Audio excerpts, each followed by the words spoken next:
2003년 9월 22일 인천공항. 단체복을 입은 사람들이 눈에 띄었다.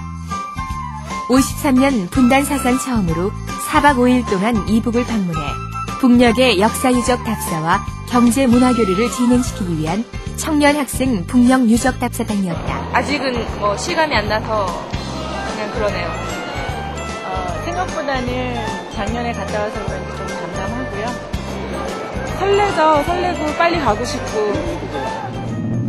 비행기 창문으로 낯선 땅이 보인다. 청년학생 유적답사단 174명을 태운 대한항공 K-82 전세기 편은 1시간 정도의 비행으로 평양 순안공항에 도착했다. 여기가 진정 가깝고도 먼 나라 평양이란 말인가. 평양. 그것도 내 나라 내 강토였기에 너무도 익숙하기만 했고 너무도 닮은 우리에게 서로가 어색하지 않았다. 순안공항을 빠져나온 차량은 코스모스가 피어있는 도로를 달리기 시작했다. 일행을 태운 버스가 평양 시내로 진입하자 깔끔하게 정리된 거리와 어딘가로 분주히 향하는 평양 시민들. 대중교통인 전차도 보였다.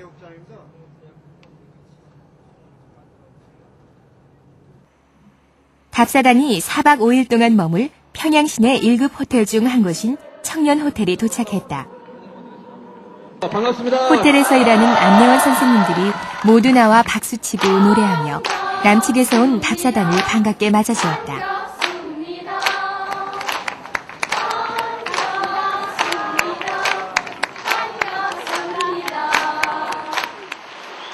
평양에서 가장 먼저 찾은 곳은 만경대 학생소년궁전이다.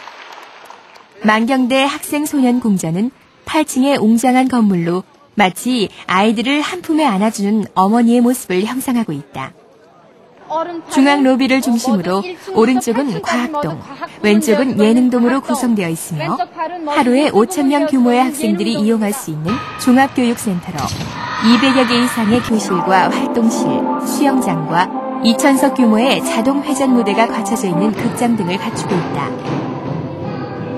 북한에는 소학교 4년, 중학교 6년의 의무 교육기간이 있는데 오전에는 학교에서 공부를 하고 오후에는 이렇듯 학생 소년 궁전으로 찾아와 과외 수업을 한다.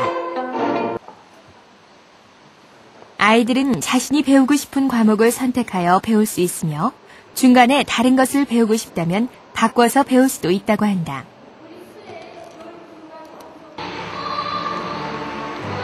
남측 일행은 1시간여 동안 아이들의 공연을 관람하였다.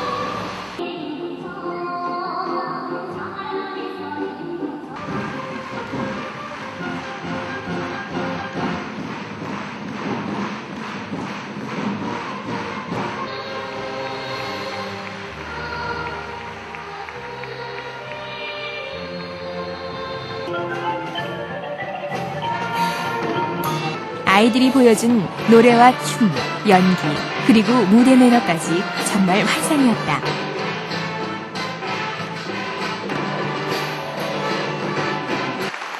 공연이 끝나자 남북 청년 학생들은 일제히 기립박수를 보냈고 목소리 높여 조국 통일을 외쳤다. 어린 친구들이 남측에 내려왔을 때 그때 TV로만 보다가 실제로 이렇게 보고 되니까 너무 꿈만 같고 또 이렇게 쉽게 만나면은 감동으로 이어지는 게 바로 우리 민족이구나 그런 느낌도 들고. 김주석의 생가로 유명한 만경대는 예로부터 그 경치가 아름다워 만가지 경치를 볼 수 있다 해서 만경대로 불렸던 곳이다. 1만 가지의 아름다운 경치를 한눈에 다 볼 수 있다고 해서 이 고장의 이름도 만경대라고 불렀습니다. 이 집에서 김주석 일가는 증조부 때부터 4대에 걸쳐 100여 년을 살았다고 한다. 당시 사용했던 농기구들과 소박하고 단출한 부엌, 그리고 낡은 장독들은 흔한 시골집을 연상케 할 정도로 소박하게 단장돼 있었다. 허리춤에나 올 법한 키 낮은 만경대 살인문을 통해 수많은 관광객이 만경대 고향집을 다녀갔다고 한다. 만경대 방문을 마지막으로 평양에서의 하루가 저물어 갔다. 평양의 밤거리는 너무나 조용했고 전력 사정이 좋지 않아 가로등불이 꺼진 어두운 거리였다. 유적답사 둘째 날이 밝았다. 상쾌한 아침 공기는 덜 깬 잠을 확 날려버리는 듯했다. 7시, 묘양산으로 출발하는 버스에 올랐다. 묘양산은 평안북도 향산군에 소재해 있으며 평양에서 묘양산까지의 거리는 160km 정도이다. 2시간 정도 달리자 묘양산의 웅장한 자태가 모습을 드러내기 시작했다. 조선대사가 우리나라 명산들을 평가하면서 뭐라고 했나? 금강산은 아름답지만 웅장하지 못하고, 네, 지리산은 웅장하지만 아름답지 못하고, 그런데 구월산은 웅장하지도 아름답지도 못하다. 그러나 매양산은 웅장하기도 하고 아름답기도 하다. 그러니까 그만큼 매양산이 아름다움이 있어서나 웅장함이 있어서 명산이라는 소리입니다.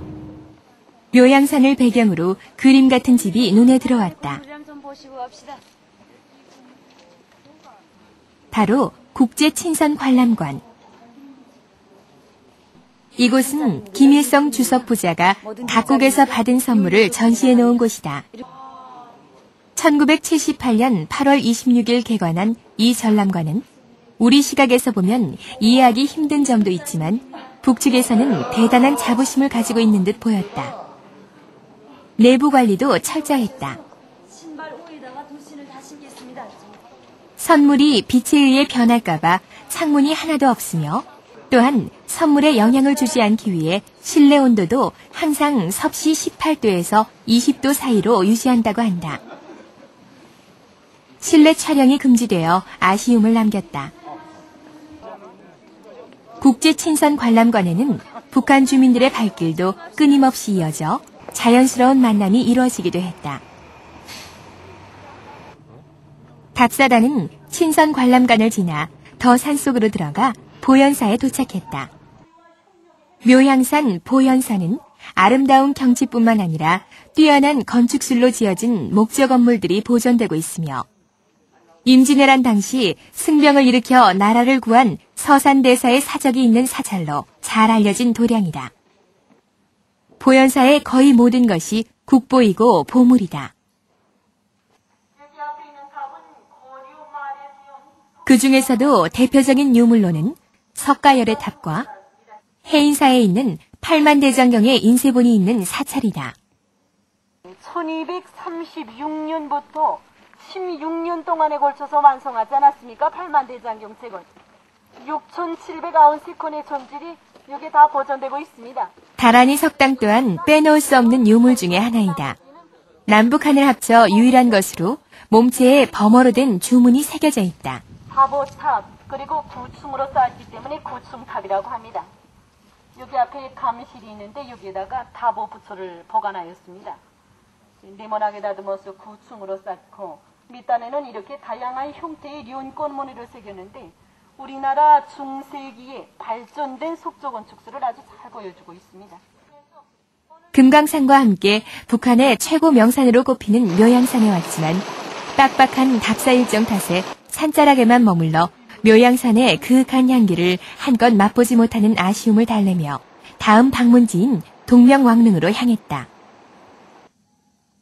평양에서 남쪽으로 25km 떨어진 동명왕릉은 고구려 시조 동명왕의 무덤으로 160개의 화강암 기단석이 떠받치고 있어 웅장함을 자랑한다.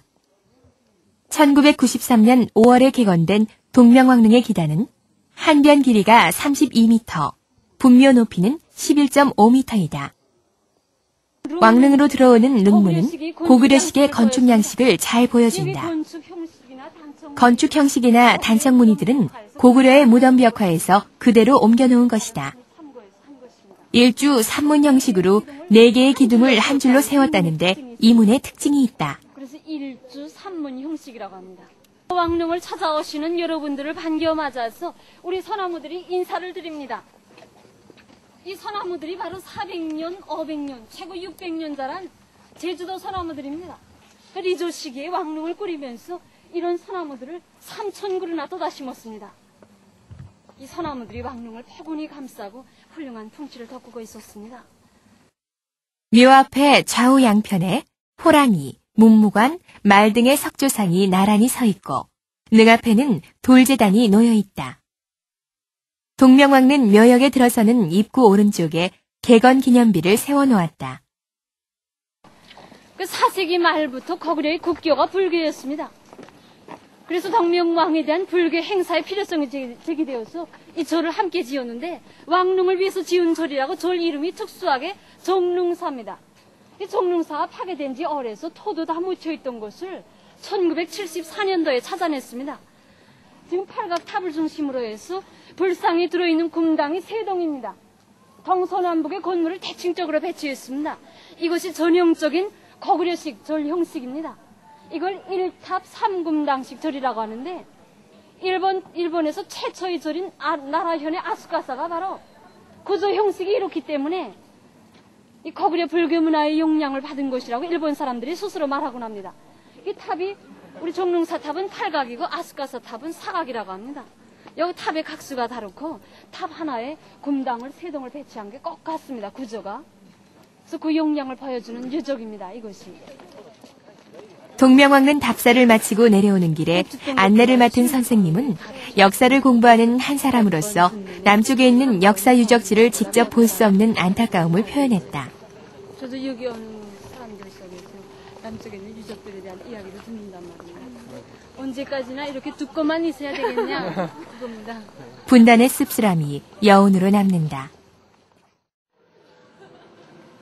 순안공항에서 고려항공 비행기를 타고 1시간 남짓 걸려 해발 1400m에 위치한 삼지연 공항에 도착하였다.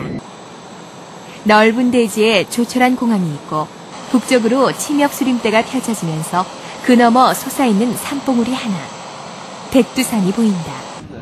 답사단은 20인승 버스를 나누어 타고 자연림 사이를 헤치고 난 포장도로, 때론 비포장도로를 달리며 백두고원을 오르고 있었다. 백두산 26km 이정표를 지나 얼마 가지 않아 나무가 드문드문 엷어지더니 드디어 시야에서 나무가 사라지는 수목 한계선을 넘어섰다. 2시간 정도 달렸을까? 어느덧 정상이 눈앞에 펼쳐지기 시작했다. 답사단을 태운 버스는 마지막 지그재그 길을 내쳐 달려 천지 가까이에 멈춰섰다.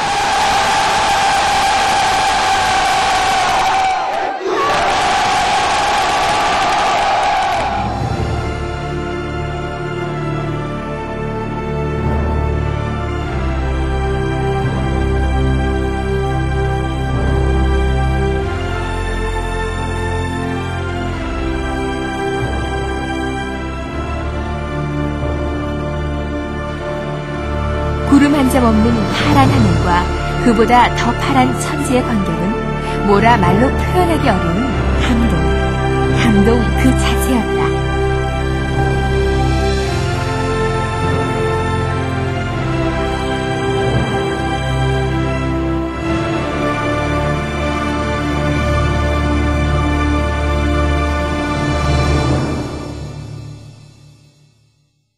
군복을 입고 있어 여군인 줄 알았으나 사실은 천지의 안내원들이다.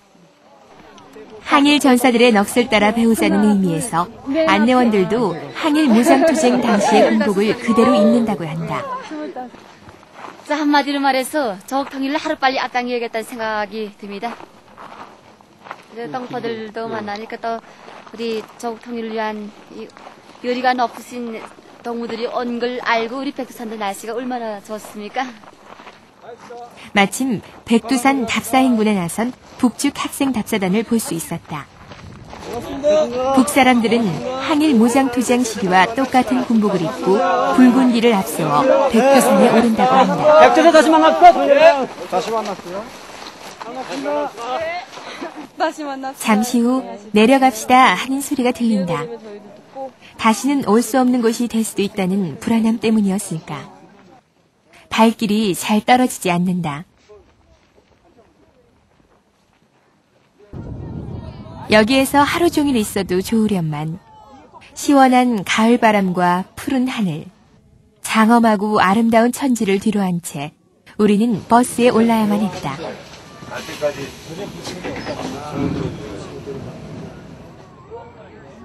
답사 넷째 날인 25일.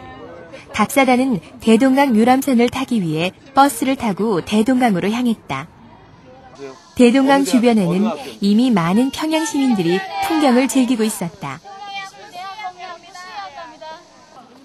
대동문 앞 유람선 선착장으로 내려가는 버드나무 그늘마다에는 소풍 나온 어린이들이 옹기종기 모여 앉아 있었다.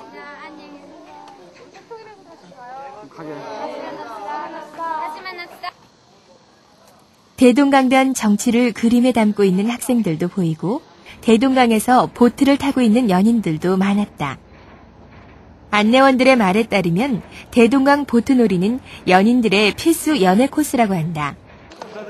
무엇보다 가장 눈길을 끈 건 사진 촬영을 하러 온 신혼부부. 순식간에 답사단의 발길을 잡혀 카메라 세례를 받아야 했다. 고운 한복을 입은 신부는 부끄러워 얼굴조차 들지 못했고 신랑은 한박 웃음에 우쭐대면서도 많은 사람들의 이목에 어쩔 줄 몰라 했다. 답사단은 신부에게 노래를 불러달라 신랑 발바닥을 때려야 한다고 짓궂은 농담을 했지만 그들의 결혼을 진심으로 축하해 주었다. 당황스러운 날이로. 대동강은 평안남도 대흥군과 함경남도 장진군 사이에 한태령에서 발원, 남포시까지 흘러든다. 대동강의 총 연장이 450.3km로 한반도에서 네 번째인 한강 다음으로 긴 강이다. 대동강은 공업 및 농업용수, 생활용수로 활용되고 있으며 숭어, 잉어, 붕어 등 60여 종의 물고기가 서식하고 있다. 이와 함께 교통로로도 활용되고 있다. 평양에서 남포, 황북, 송림 등으로 가는 백길로 이용되고 있다.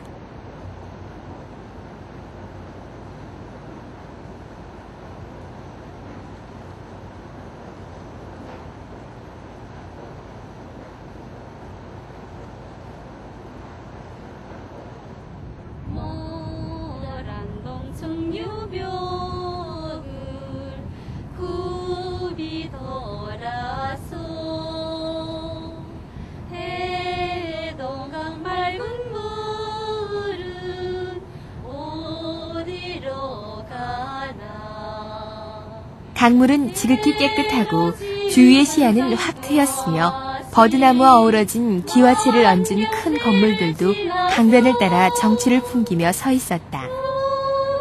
버드나무 숲으로 둘러싸인 대동강을 바라보니 불현듯 회색빛 빌딩 숲으로 둘러싸인 한강이 떠올랐다.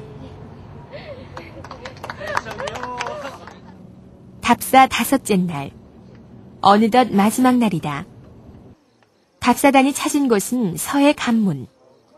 서해 관문은 대동강 하구의 평안남도 남포와 황해도 운율군 사이에 건설된 너비 20m, 길이 약 8km의 제방으로 그 위에는 2차선 도로와 철도가 있다.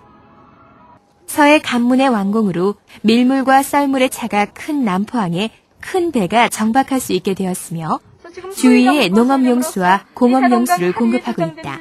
29억 톤입니다. 이물로써 소유한 때의 34만 정도에 달하는 농경지와 간식주들이 물을 내주고 있습니다. 또한 평안남도와 황해도 사이를 오가는 시간을 크게 단축시키는 등의 효과를 얻게 되었다. 저희 집은 저쪽 남포시입니다. 그런데 저에게서 한번 해설받은 청년이 이 황해남도에서 산단 말입니다. 저희 해설에 반해서인지 무엇에 반해서인지 모르겠는데 소외감을 건설됐으니까 한 2시간이면 어갈 수 있어서 매일 찾아와서 부모님들한테 승인받겠다고 해서 시끄러워 죽겠습니다. 그래서 바로 이렇게 소외감은 8km 운제가 말하자면 남녀 청춘의 사랑을 이어주는 어작교보다 생각되지 않습니까? 맞습니다. 경제 효과 간에 그런 효과도 있네요. 바로 이렇게 운제가 건설돼서 남녀 청춘이 이어지는 것처럼 우리 북한남의 청년 학생들도 자유로이 대항할 수 있다면 얼마나 좋겠습니까? 맞습니다. 다음으로 찾은 곳은 평양 지하철. 평양 지하철을 관람하고 직접 타볼 수 있는 자리였다. 73년 개통 이래 30주년을 맞는 평양 지하철은 현재 2개의 노선이 X자 형태를 이루고 있으며 땅속 150m 깊이에 있어 경사가 급한 일직선의 에스컬레이터를 타고 내려가는 것이 특징이다. 또 평양 지하철은 지하예술의 전당으로 불릴 만큼 심혈을 기울여 건설했다고 한다.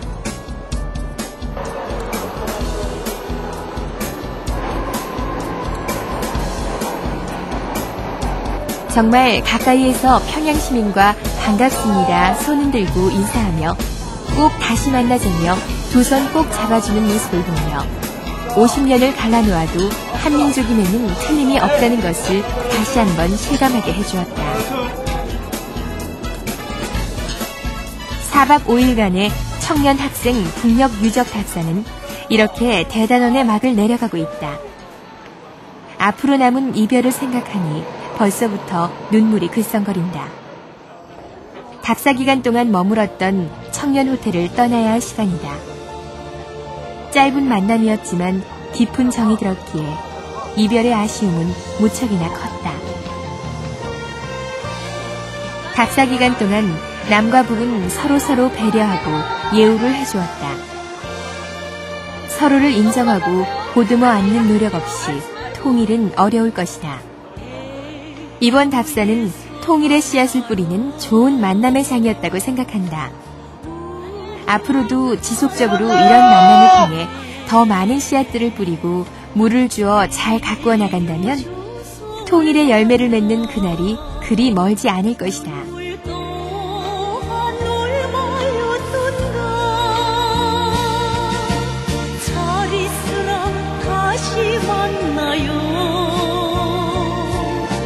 잘 가시라 다시 만나요. 옥내요 소리칩니다. 안녕히 다시 만나요.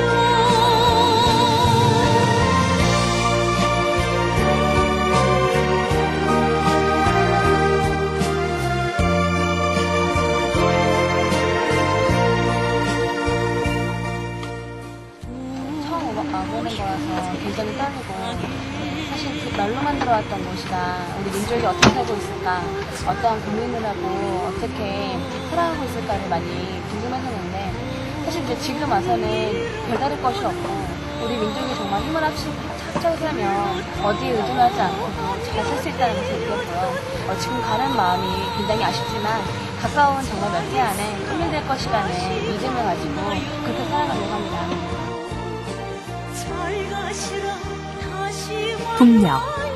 그곳은 우리와 너무도 닮은 사람들이 살고 있는 형제의 나라, 내 나라, 내 강토였다.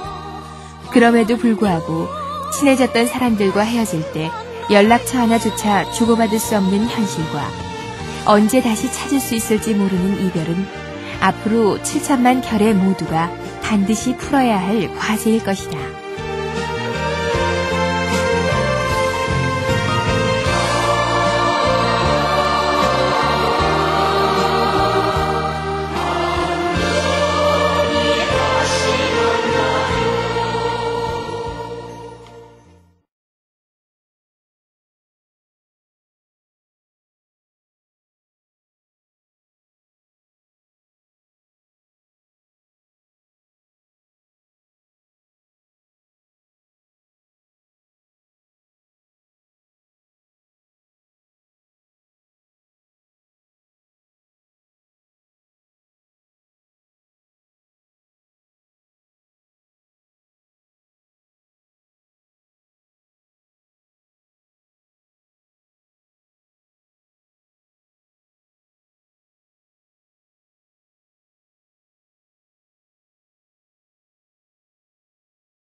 통일! 만세! 만세! 만세!